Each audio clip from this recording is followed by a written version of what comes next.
Well, this hot and dry weather, these conditions continue to fuel fire activity around the country. In Idaho, there are 8 major fires burning some 166,000 acres. Let's take a look at some of those fires. The Sharps Fire has burned nearly 35,000 acres just east of Bellevue. It was caused by humans shooting at exploding targets. Mandatory evacuations are in place for the Littlewood Recreation Area campground and all residences on Littlewood Reservoir Road and Flat Top Road north of the reservoir. There is 0% containment reported on that fire at last count.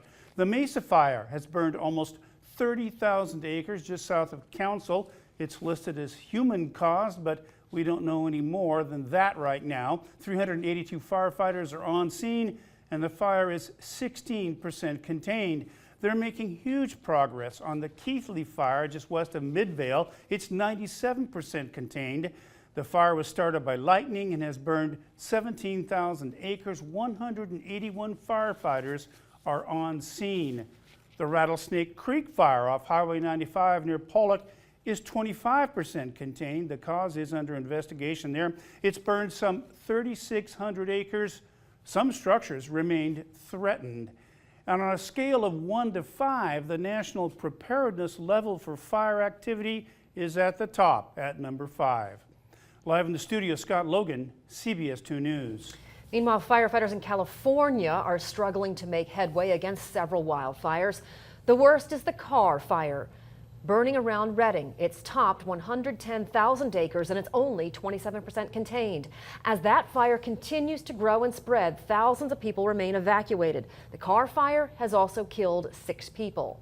Claudette Stefanian from our Sinclair sister station in Redding is showing us today's ground conditions.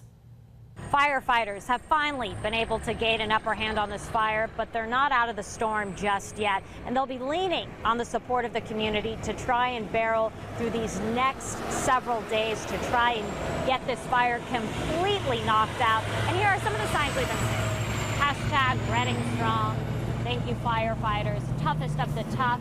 And thank you, firefighters. And this was something that was mentioned today, is how supportive the community of Redding has been to try and support these guys while they're out there battling the raging flames, because they still have many barriers they'll be tackling in day 9, dealing with shifty wind patterns, which could potentially push this fire over into another area completely, dealing with moisture in the air, which seems to be providing a lot of hope and a bit of a respite, but can be misleading because much of the area is still very hot and could cause a whole lot of hot spots and potential fire flare-ups.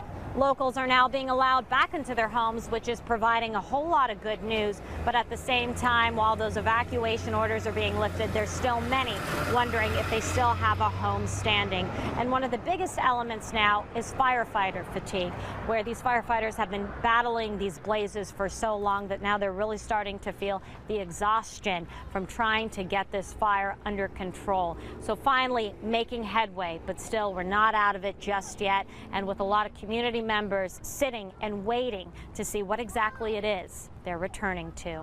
Reporting from the Shasta District Fair, I'm Claudette Stefanian. About 90 miles north of San Francisco, the Mendocino complex of fires has killed at least 8 people. 2,000 firefighters are battling the flames, which are threatening more than 14,000 homes. The cell phone video right there captures drivers turning around as flames block their way. What is it about this area that's so susceptible? You can see how thick this vegetation is. If there's a fire that comes into an area like this, you can't put personnel in here. The aircraft, the helicopters that are working this fire, that is the best approach to fight a fire like this. This is the view evacuees faced over the weekend. Many families had to flee not once but twice. The first shelter they went to had to itself be evacuated.